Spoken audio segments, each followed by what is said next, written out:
आज मैं आप लोगों के साथ हिंदी का प्रोजेक्ट फाइल किस तरीके से बनता है और किस तरीके से उसको लिखा जाता है और चित्र कहाँ बनते हैं उस पर मैं आज विस्तार से चर्चा करूंगी। ये 24-25 सत्र के लिए प्रोजेक्ट फाइल में बता रही हूँ किस तरीके से बनानी है। कक्षा 10 के विद्यार्थियों को प्रोजेक्ट संख्या फर्स्ट डालेंगे और लेखन संबंधी कार्यों में सबसे पहले हम विषय हेडिंग डालेंगे। इसमें जो उद्देश्य रहेगा वो यदि मैं प्रधानमंत्री होता, भूमिका लिखेंगे एवं प्रधानमंत्री बनने की प्रबुद्ध इच्छा का कारण।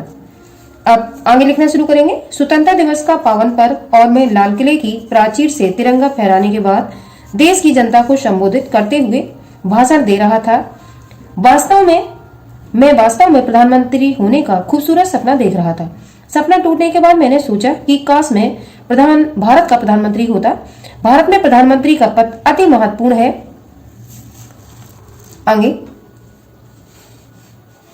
आगे देखेंगे। भारत में प्रधानमंत्री का पद अति महत्वपूर्ण, इसलिए प्रधानमंत्री बनना भी किसी भारतीय नागरिक के लिए गौरव की बात है। तो इस तरीके से ये भूमिका में हमने इस तरीके से लिखा हुआ है। ऐसे ही आप लोगों को प्रोजेक्ट फाइल में लिखना है। आगे प्रधानमंत्री के रूप में क्या प्राथमिकताएं होनी चाहिए, इस तरीके से हेडिंग डालेंगे। भारत के प्रधानमंत्री के रूप में मेरी निम्नलिखित प्राथमिकताएं होती हैं। पहला, शिक्षा का उचित प्रसार, इस तरीके से हेडिंग डालेंगे। देश के प्रधानमंत्री के रूप में सबसे पहले मैं भारत में शिक्षा के उचित प्रसार पर ध्यान देता। किसी भी देश का आर्थिक विकास इस बात पर निर्भर करता है कि उसके नागरिक कितने शिक्षित हैं।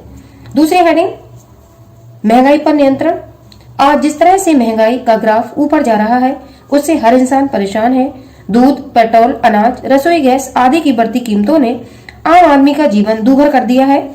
अतः महंगाई पर नियंत्रण के लिए यथाशीघ्र कड़े से कड़े कदम उठाते हुए मैं जमाखोरी, मुनाफाखोरी एवं कालाबाजारी को समाप्त करता। ठीक है। तीसरी हेडिंग, विदेश नीति में सुधार। अंतर्राष्ट्रीय राजनीति के क्षेत्र में किसी भी देश की स्थिति तब तक ही सुदृढ़ हो सकती है जब उसकी विदेश नीति सही हो। भारत एक शांतिप्रिय देश है। दुनिया भर में शांति को बढ़ावा देने एवं परस्पर सहयोग के लिए मैं भारतीय विदेश नीति में सुधार करता। अगली हेडिंग, आर्थिक चुनौतियों का समाधान।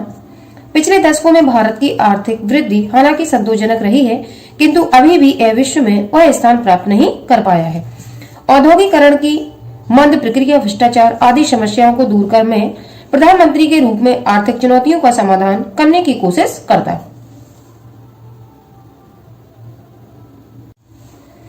दूसरा टॉपिक डाल के हम कहानी लेखन लिखेंगे। दूसरा टॉपिक विषय रहेगा जैसी करनी वैसी भरनी।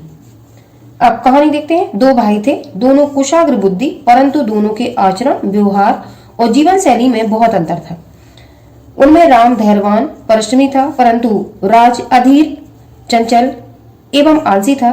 उनके पिताजी ने उन्हें वार्षिक परीक्षा में श्रेष्ठ अंकों से उत्तीर्ण होने का लक्ष्य दिया ताकि दोनों का देश के प्रतिष्ठित कॉलेज में दाखिला हो सके। राम ने पूरी मेहनत और योजना के साथ पूरे समय तैयारी की और परीक्षा में प्रथम स्थान से पास हुआ। तदुपरांत उसने श्रेष्ठ कॉलेज में दाखिला पाया और परिश्रम से प्रशासनिक सेवा में शानदार भविष्य बनाया। आगे, इसके विपरीत राज ने अपना समय व्यर्थ के कार्यों व मित्र मंडली में व्यतीत किया, जिससे वह विद्यालय की परीक्षा उत्तीर्ण तक नहीं कर सका। इस प्रकार राज ने खुद के भविष्य पर प्रश्न चिन्ह लगा दिया और राम कामयाबी की बुलंदियों को प्राप्त कर गया। दोनों ने अपने कर्मों के अनुसार फल पाया। इसलिए इस घटना से यह कहावत सही सिद्ध हो गई कि जैसी करनी वैसी भरनी। शास्त्रों में भी एक दोहा दृष्टव्य है कि बोए पेड़ बबूल का आम कहाँ से होए, अर्थात मानव अपने कर्मानुसार ही फल को प्राप्त करता है। तो इस तरीके से दो टॉपिक आप प्रोजेक्ट फाइल हिंदी जो है उसमें लिखना शुरू करेंगे। इसके आगे के जो और प्रोजेक्ट सेकंड संख्या होगी उस पर भी मैं वीडियो लेकर आऊंगी अगला। इस तरीके से मैं पूरी आपकी हिंदी की फाइल तैयार कराऊंगी हाई स्कूल के बच्चों को कि किस तरीके से नए सत्र में आपको ये फाइल बनानी है। ये जो प्रोजेक्ट फाइल है प्रत्येक सब्जेक्ट की हाई स्कूल में 30 नंबर की प्रोजेक्ट फाइल होती है और प्रत्येक सब्जेक्ट में 30 नंबर ये प्रोजेक्ट फाइल में बच्चों को मिलते हैं।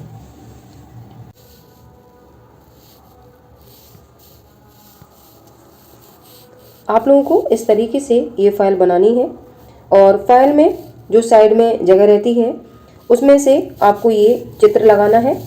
ये चित्र साइड में जहाँ पे जगह होगी चित्र बनाने के लिए वहाँ निबंध लेखन इस तरीके से आप लोग लिख देंगे। और जो मैंने अभी लिखने का तरीका बताया है वो रूलिंग वाला जो पेज होगा उसमें आप लोगों को लिखना है। आई होप आप लोगों को समझ में आया होगा साइड में ये चित्र कैसे लगाना है।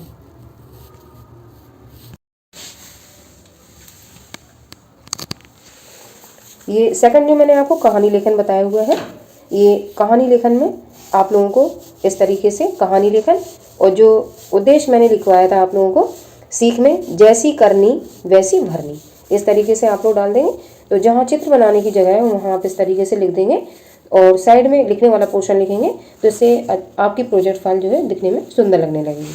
आई होप आप लोगों को समझ में आया होगा किस तरीके से हमें लिखना है। और जो चित्र बनाने की जगह है उस पर इस तरीके से जैसे भी आप लिखना चाहें ओनली लिख सकते हैं, या चित्र बना के इस तरीके से ड्रॉ करके लिखना चाहें तो आप ऐसे भी कर सकते हैं।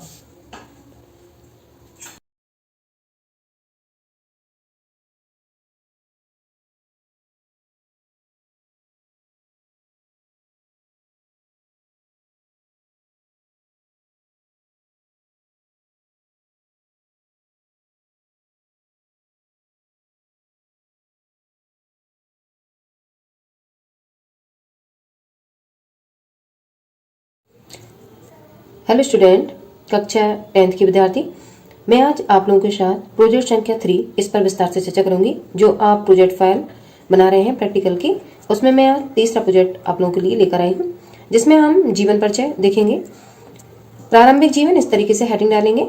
कविवर सुमित्रानंदन पंत का जन्म 20 मई 1900 को अल्मोड़ा के निकट कौशानी नामक ग्राम में हुआ था। इनके पिता का नाम पंडित गंगादत्त था। इनका मूल नाम गोसाई दत्त था। इस तरीके से हम प्रारंभिक जीवन में इनका बचपन का नाम, उनके पिता का नाम लिखेंगे। शिक्षा दीक्षा इनकी कहाँ हुई, सेकंड हेडिंग ये डालेंगे। इनकी प्रारंभिक शिक्षा कौशानी गांव में तथा उच्च शिक्षा का पहला चरण अल्मोड़ा में तथा बाद में बनारस में हुई। इनका काव्यगत सृजन यहीं से प्रारंभ हुआ। इन्होंने जो काव्यगत लिखना शुरू किया था, कविता है, वो यहीं से इन्होंने लिखना शुरू किया था, बनारस से। आगे देखेंगे व्यवसाय। वर्ष 1950 में ऑल इंडिया रेडियो के परामर्शदाता पद पर नियुक्त हुए। ये छायावाद के प्रमुख स्तंभों में से एक थे। 1977 को प्रकृति के ए सुकुमार कवि पंचतत्व में विलीन हो गए। कार्यक्षेत्र। सुमित्रानंदन पंत छायावादी युग के महान कवियों में से एक माने जाते हैं। 7 वर्ष की अल्पायु से ही इन्होंने कविताएं लिखनी प्रारंभ कर दी। वर्ष 1916 में इन्होंने गिरजे का घंटा नामक सर्वप्रथम रचना लिखी थी। ये आपकी जो हिंदी की जो परीक्षा होगी बोर्ड की, उसके लिए भी ये इंपॉर्टेंट रचनाएं हैं जो आप प्रोजेक्ट में लिखेंगे। वर्ष 1920 में इनकी रचनाएं उच्छ्वास और ग्रंथि भी प्रकाशित हुई। इन्होंने रूपाब नामक एक प्रगतिशील विचारों वाला पत्र भी संपादित किया, तो उनके पत्र का नाम है रूपाब। आगे देखेंगे साहित्यिक कृतियां। इनकी प्रमुख कृति है लोकायतन। इसमें कवि ने ग्राम जीवन तथा जन भावना को छंदोबद्ध किया है। अगली कृति है वीणा। इसमें प्रकृति के अपूर्व सौंदर्य को प्रदर्शित करने वाले दृश्यों का भी चित्रण हुआ है। तीसरी रचना है पल्लव। इस संग्रह में प्रेम, प्रकृति और सौंदर्य पर आधारित व्यापक चित्र प्रस्तुत किए गए हैं। अगली रचना है गुंजन। इसमें प्रकृति, प्रेम और सौंदर्य से संबंधित कवि की गंभीर व पूर्ण रचनाएं संकलित हुई हैं। अगली रचना है ग्रंथि। इस काव्य संग्रह में मुख्य रूप से वियोग का सुर मुखरित हुआ है। इसमें वियोग के ऊपर चर्चा की गई है इस ग्रंथि नामक कविता में। अगली हेडिंग पुरस्कार एवं सम्मान। तो पुरस्कार एवं सम्मान में इन्हें कला और गुणाचांद पर साहित्य अकादमी पुरस्कार मिला और चिदंबरा पर भारतीय ज्ञानपीठ पुरस्कार मिला। तो इन्हें इतने इंपॉर्टेंट पुरस्कार भी ये मिले हुए हैं। अगली लास्ट हेडिंग देखेंगे साहित्य में स्थान। पंत जी सौंदर्य के उपासक थे। इनके काव्य जीवन का आरंभ प्रकृति चित्रण में हुआ है। इसी कारण इन्हें प्रकृति का सुकुमार कवि कहा जाता है। पंत जी का संपूर्ण काव्य आधुनिक साहित्य चेतना का प्रतीक है। तो इस तरीके से जीवन परिचय हमें लिखना है और भी जीवन परिचय आप इसमें ऐड कर सकते हैं इसी तरीके से हेडिंग डालकर। अगला प्रोजेक्ट संख्या 4। उद्देश्य। आपके क्षेत्र में सड़कें टूटी होने के कारण वहां पर अधिक पानी जमा हो जाता है। जगह जगह लगे स्पीड ब्रेकर यातायात में सहायक न होकर बाधक बन गए हैं। परिस्थिति की संपूर्ण जानकारी देते हुए नगर निगम के अधिकारी को एक पत्र लिखिए। तो इस तरीके से उद्देश्य है, हमें किस तरीके से लेटर्स लिखना है स्वास्थ्य अधिकारी को वो देखेंगे। सेवा में मुख्य स्वास्थ्य अधिकारी नगर निगम दिल्ली, डेट डालेंगे और सन में 2000 इस तरीके से लिख देंगे क्योंकि कोई भी सन हो सकता है। आगे विषय टूटी सड़कों एवं गतिरोधकों के कारण होने वाली असुविधाओं के संदर्भ में। उद्देश्य हमें जरूर लिखना होता है, अधिकारी को समझ आए कि क्यों और किस लिए ये लेटर्स लिखा गया है। माननीय महोदय, यहाँ से हम शुरुआत करेंगे लिखना। आगे देखेंगे, मैं आपका ध्यान हमारे क्षेत्र के सड़क मार्ग नंबर 7 की ओर आकर्षित करना चाहता हूँ। गर्ल्स चाहती हूँ लिखेंगी, क्योंकि पिछले काफी समय से इस मार्ग पर अत्यधिक परेशानी होने लगी है। सड़कें पूर्णतः टूट चुकी हैं, रास्ता उबड़ खाबड़ हो गया है, जिस कारण मार्ग पर जगह जगह पानी जमा होने लगा है। इस दूषित वातावरण में यहाँ से गुजरना कठिन हो गया है। गंदगी और कीचड़ के कारण बीमारियां फैलने का खतरा भी बना हुआ है। अगली लाइन से, मानवर, आपसे विनम्र अनुरोध है कि हमारी समस्या को समझें तथा इसके समाधान हेतु संबंधित अधिकारी को यथाशीघ्र निर्देश दें, ताकि हमें शीघ्र इस समस्या से निदान मिल सके। धन्यवाद देंगे, धन्यवाद। यहाँ पे भवदी जो लिख रहा है वो अपना नेम नहीं डालेगा, क्योंकि हम प्रारूप लिख रहे हैं, काका का डाल देंगे। और जगह का नाम जवाहर क्वार्टर 20 गली नंबर 5 और प्रयागराज। अब आप जहां रहते हैं वहां का एड्रेस आप लोग डाल सकते हैं। तो इस तरीके से हमने आज 2 प्रोजेक्ट पर चर्चा आपके साथ की हुई है। और इसमें चित्र किस तरीके से बनाना है, जैसा कि मैंने पिछले वीडियो में आपसे चर्चा की हुई थी कि आप पत्र लेखन कर रहे हैं तो साइड में जहां पे चित्र बनाने की जगह रहती है वहां पे बड़ा बड़ा सा और उसको हाईलाइटेड करके स्केच पेन की मदद से पत्र लेखन लिख देंगे, जैसा कि मैं पिछली वीडियो में बताया आपको। और जो आपने जीवन परिचय लिखा हुआ है उसको जीवन परिचय को लिख देंगे, और जो राइटर आप 2 या 3 लिखने वाले हो उनकी पिक्चर कटिंग करके उसको साइड में जो प्लान पेज है उसमें हम उसको चिपका देंगे। तो इस तरीके से हमारी प्रोजेक्ट फाइल देखने में अच्छी लगने लगेगी और हम हाई स्कोर करने में, ठीक है, हमें हेल्प मिलेगी। आई होप आपको प्रोजेक्ट समझ में आया हो किस तरीके से हाई स्कूल के बच्चों को प्रोजेक्ट बनाना है।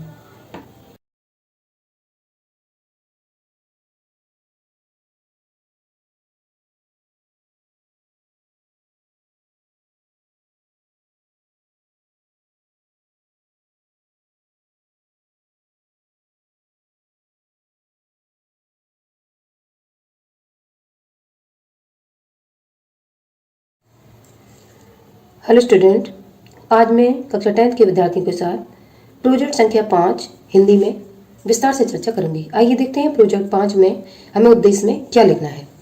उद्देश्य, द्वितीय आंतरिक मूल्यांकन परीक्षा का उद्देश्य विद्यार्थियों के व्याकरण संबंधी ज्ञान को बढ़ाना है, जिसके अंतर्गत उपसर्ग, प्रत्यय, संधि, समास, तत्सम, तद्भव एवं पर्यायवाची शब्द आदि। तो व्याकरण का एक टॉपिक हमें लिखना है प्रोजेक्ट फाइल में। आगे देखते हैं, निम्नलिखित उपसर्गों का अर्थ स्पष्ट करते हुए उनसे निर्मित कुछ शब्द लिखिए। तो सबसे पहले हम लोग संस्कृत के उपसर्ग देखेंगे कौन कौन से हैं, और ये आपकी बोर्ड की परीक्षा में भी यहाँ से प्रश्न आते हैं। उपसर्ग एक साइड डालेंगे, दूसरी साइड अर्थ और तीसरी साइड नवीन शब्द। तो उपसर्ग जो संस्कृत का है वो आ है। आ का अर्थ है निषेध, विरोध। नवीन शब्द से बनेगा अशत, क्योंकि उपसर्ग हम आगे जोड़ते हैं कोई भी शब्द बनाने के लिए, जैसे कि ये जुड़ा हुआ है, ये जुड़ा हुआ है, ये जुड़ा हुआ है। तो आ से हम असत, अयोग, अविश्वास और भी सारे कई शब्द आप बना सकते हैं। दूसरा है अति। अति का मतलब होता है अधिक, इससे अत्यावश्यक, अतिक्रमण, अतिशय। अगला है अधि। अधि का मतलब होता है ऊपर, श्रेष्ठ। अधि जोड़कर हम अधिकार, अधिपति, अधिराज ये शब्द बनाएंगे। अगला है अनु। अनु का मतलब है पीछे, समान, क्रम। अनु जोड़कर हम आगे अनुरूप, अनुकरण, अनुभव शब्द बनाएंगे। अगला है अप। अप का अर्थ है बुरा, हीन और दूर। अब शब्द को आगे जोड़कर हम नवीन शब्द रचना, अपमान, अपकार, अपयश ये बनाएंगे शब्द। अगला है अभी। अभी शब्द का हम प्रयोग करके, अभी का मतलब है सामने, पास, और अभी शब्द को हम आगे जोड़कर अभिलाषा, अभिमान और अभिप्राय ये शब्द हम बनाएंगे। अगला, निम्नलिखित प्रत्ययों से निर्मित कुछ शब्द लिखिए। तो प्रत्यय शब्द में पीछे जोड़कर बनाए जाते हैं, जैसे कि उपसर्ग आगे कोई शब्द जोड़ के बनाया जाता था, मैंने पीछे आपसे चर्चा की। अब प्रत्यय को हम पीछे जोड़ के बनाएंगे, जैसे ये आन प्रत्यय है। आन का शब्द हम निर्मित करेंगे उठान, चलान, थकान, मिलान। तो आन प्रत्यय जोड़ के हमने नवीन शब्द रचना की। अगला है इत्र। इत्र शब्द हम पीछे जोड़ के शब्द बनाएंगे चरित्र, पवित्र, खनित्र। अगला प्रत्यय है आई। आई से मिठाई, अच्छाई, बुराई और भलाई। अगला है त्व प्रत्यय। त्व प्रत्यय से हम नवीन शब्द रचना करेंगे कवित्व, स्त्रीयत्व, महत्व, सतित्व। अगला है पन। पन से हम प्रत्यय जोड़कर नए शब्द बनाएंगे बड़प्पन, अपनापन, लड़कपन। अगला है ता। ता प्रत्यय जोड़कर नवीन शब्द रचना करेंगे महानता, मधुरता, सुंदरता। अगला है बान। बान प्रत्यय से हम नया शब्द विद्वान, रूपवान, धनवान आदि शब्द रचना को हम बनाएंगे। अगला तीसरा, निम्नलिखित में से प्रत्येक शब्द के सामने उसके पर्यायवाची दिए गए हैं, व्यवस्थित करके पर्यायवाची शब्दों को लिखिए।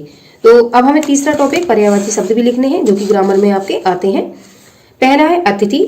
अतिथि का पर्यायवाची शब्द है पाहुन, मेहमान, आगंतुक। अगला है अग्नि। अग्नि का पर्यायवाची शब्द है आग, पावक, ज्वाला। अगला है दिन। दिन का पर्यायवाची दिवस, दिवा और बार। अगला पर्यायवाची है पत्नी। पत्नी का वधु, नारी, स्त्री। अगला है समुद्र। समुद्र का पर्यायवाची है सागर, सिंधु, जलधि। अगला है अमृत। अमृत का है सुधा, सोम और पीयूष। तो इस तरीके से हमने पर्यायवाची शब्द भी देखे। अब हिंदी के उपसर्ग देखेंगे अगले टॉपिक में। हम हिंदी के उपसर्ग में उपसर्ग एक साइड लिखेंगे, अर्थ लिखेंगे और नवीन शब्द लिखेंगे। तो पहला उपसर्ग है आ। आ का मतलब है अभाव। अभाव उपसर्ग में शब्द में हम आ उपसर्ग आगे जोड़कर नई शब्द नवीन शब्द रचना करेंगे। अदृश्य, अहिंसा, अशुद्ध। अगला है अध। अध का मतलब है आधा। आधा से हम बनाएंगे अधपका, अधमरा, अधजला। अगला है अन। उपसर्ग। उपसर्ग अन का अर्थ है अभाव, निषेध। इससे हम नवीन शब्द रचना करेंगे अनमोल, अनपढ़, अनवन। अगला है उपसर्ग जिसका मतलब है बुरा, हीन। तो कु जोड़कर हम नया शब्द बनाएंगे कुमाता, कुमार, कुपुत्र। अगला शब्द जो है वो है बिन। बिन का अर्थ है बिना, निषेध। तो इसे हमने नवीन शब्द रचना करेंगे बिन देखा, बिन जाने, बिन समझे। अब अगला गा। अरबी फारसी से आगत उपसर्ग। जो अरबी फारसी भाषा से उपसर्ग आए हुए हैं, आगत माने आए हुए हैं, उन पर चर्चा करेंगे। देखिए उपसर्ग अर्थ और नवीन शब्द लिख लेंगे। पहला है कम। कम का अर्थ है थोड़ा, हीन। अब कम उपसर्ग जोड़कर हम शब्द बनाएंगे कमजोर, कमसन, कम वक्त। अगला है गैर। गैर का अर्थ है विरुद्ध, अभाव। इससे नवीन शब्द रचना गैर जिम्मेदार, गैर हाजिर। अगला है ना उपसर्ग। इसका अर्थ है अभाव, कम। इसकी नवीन शब्द रचना नामर्द, नासमझ, नादान। अगला शब्द है वे। वे का अर्थ है रहित, बिना। नवीन शब्द रचना करेंगे बेशर्म, बेईमान, बेकसूर। अगला प्रोजेक्ट संख्या 6। उद्देश्य देखेंगे विद्यार्थियों के भाषाई कौशल को शुद्ध, स्पष्ट तथा भावपूर्ण बनाने के साथ मौखिक वाचन के समय स्वर के आरोह अवरोह का प्रयोग सिखाकर उन्हें मौखिक अभिव्यक्ति के निपुण बनाना है। वाचन कौशल में निपुणता शब्दों के अर्थ व उनके प्रयोग के उचित स्थान की जानकारी के अभाव में असंभव है। तो पहली हेडिंग डालेंगे वाचन शैली। वाचन शैली में वाद विवाद, प्रतियोगिता, ये टॉपिक लिया हुआ है हमने। विषय है ऊंचे लक्ष्य को प्राप्त करने के लिए माता पिता तथा अध्यापकों द्वारा बच्चों पर डाला जाने वाला दबाव अनुचित है। अब पक्ष में लिखेंगे जो राय दी गई है। ऊंचे लक्ष्य को प्राप्त करने के लिए माता पिता तथा अध्यापकों द्वारा बच्चों पर डाला जाने वाला दबाव अनुचित है। मैं इस विषय के पक्ष में अपने विचार प्रस्तुत करने जा रहा हूँ। जो गर्ल्स होंगी वो जा रही हूँ लिखेंगी। प्रत्येक बच्चे की कल्पना होती है, उसी कल्पना के अनुसार वह लक्ष्य रखता है तथा उसे प्राप्त करने के लिए हमेशा प्रयास करता रहता है। आगे देखेंगे सभी विद्यार्थियों में कोई ना कोई प्रतिभा अवश्य होती है। आगे कोटेशन डालेंगे लक्ष्यहीन है जीवन जिसका, थाली के बैगन सा लुढ़कता, खाता पीता और मौज उड़ाता, पशु सदृश से जीता मरता। इस तरीके से कोटेशन हम डाल देंगे और इसको आप हाईलाइटेड भी कर सकते हैं, मुझे याद नहीं रहा करने के लिए ऐसे। अब आगे देखो व्यक्ति अपनी प्रतिभा के अनुरूप ही अपना लक्ष्य निर्धारित करे तथा उसी के अनुरूप ही प्रयास करे तो सफलता निश्चित ही उसके कदम चूमेगी। जैसे कोई बच्चा क्रिकेट का खिलाड़ी बनना चाहता है तो उसे क्रिकेट का कोच उपलब्ध कराना आपका प्रथम कर्तव्य तथा नैतिक जिम्मेदारी होनी चाहिए। माता पिता तथा गुरु को बच्चों की निगरानी करनी चाहिए कि बालक कहीं मार्ग से भटक तो नहीं रहा है। आगे विपक्ष में कुछ लोगों ने प्रमाण दिए हैं। ऊंचे लक्ष्य को प्राप्त करने के लिए माता पिता तथा अध्यापकों द्वारा बच्चों पर डाला जाने वाला दबाव अनुचित है। मैं इस विषय के विपक्ष में अपने विचार प्रस्तुत करने जा रहा हूँ। गर्ल्स लिखेंगी जा रही हूँ। एक बच्चा केवल कल्पना कर सकता है, वह कोई भी निर्णय लेने में समर्थ नहीं होता है। हमारे संस्कारों में शिक्षा दी जाती है कि, अब एक कोटेशन पृष्ठ डालेंगे, अभिवादन शीलस नित्य वृद्धो पशे बिना चत्वारि तश वर्धन्ते आयुर्विद्याय यशोबलम। ठीक है, कोटेशन डालेंगे। अब आगे देखें अभिवादनशील अर्थात सदैव बड़ों की सेवा करने वालों की 4 चीजें बढ़ती हैं। वो 4 चीजें कौन है? आयु, विद्या, यश और बल। ऐसे में माता पिता तथा अध्यापकों के विचार तथा दबाव विद्यार्थी को उत्तम लक्ष्य निर्धारित करने में पूर्ण सहयोगी होंगे। बच्चों की अभिरुचि तथा लक्ष्य की कल्पना तो अपने मित्रों, विज्ञापनों, समाचार पत्रों में प्रकाशित विभिन्न क्षेत्रों में प्राप्त उपलब्धियों को देखकर बदलती रहती हैं। ऐसे में माता पिता तथा अध्यापक द्वारा दबाव डालकर ऊंचे लक्ष्य की ओर प्रेरित करना उचित ही है। अंततः मैं यही चाहूंगा कि ऊंचे लक्ष्य को प्राप्त करने के लिए माता पिता तथा अध्यापकों द्वारा डाला जाने वाला दबाव नहीं है, बल्कि बच्चे के विकास का प्रथम चरण है। अतः यह उचित है। तो इस तरीके से हिंदी में मैंने 6 प्रोजेक्ट पर आपसे चर्चा की है। आई होप आपकी फाइल कंप्लीट हो जाएगी 6 प्रोजेक्ट में। अगर फिर भी नहीं होती है तो मैं एक आध प्रोजेक्ट और आपको डालूंगी। वैसे मेरे हिसाब से 6 प्रोजेक्ट में आपकी फाइल कंप्लीट हो जानी चाहिए। और साइड में जहाँ पे चित्र बनाते हैं, आप जो भी टॉपिक लिख रहे हैं उसको अच्छे से हाईलाइट करके साइड वाले पेज में जहाँ पे चित्र बनाया जाता है वहां पे उसको आप डाल देंगे, जिससे आपकी जो प्रोजेक्ट फाइल होगी वो सुंदर दिखेगी।